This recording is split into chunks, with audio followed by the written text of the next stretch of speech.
अस्सलाम वालेकुम नाजरीन, आप देख रहे हैं पीटीएन न्यूज और मैं हूं आपकी होस्ट कुरातुलैन।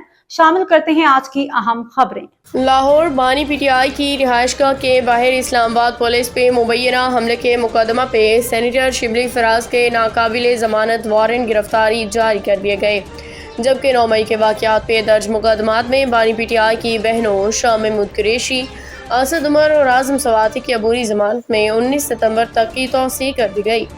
इंसदाद दहशतगर्दी अदालत की 2 मुख्तलिफ अदालतों में जमानतों की अलग अलग दरखास्तों पर समाअत हुई।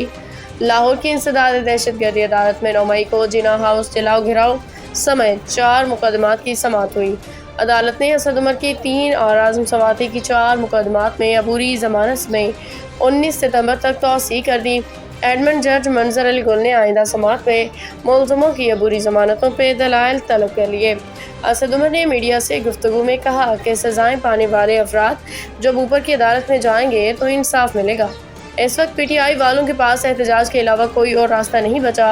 मुस्लिम लीग नून का ऑफिस जलाने, कलम चौक पे कंटेनर जलाने समेत 9 मई के 6 मुकदमात में अदालत ने अलीमा खान, नज़मा खान और दीगर की अबूरी जमानत में 19 सितंबर तक तौसीह कर दी। अपोजिशन लीडर उमर अयूब, फवाद चौधरी, बानी पीटीआई की बहनों अलीमा और उज़मा खान ने एक रोज़ा हाजिरी मुआफ़ी की दरख्वास्त दायर। न्यूज स्टूडियो से फिलवक्त के लिए इतना ही। मज़ीद खबरों और अपडेट से बाखबर रहने के लिए देखते रहें पीटीएन न्यूज।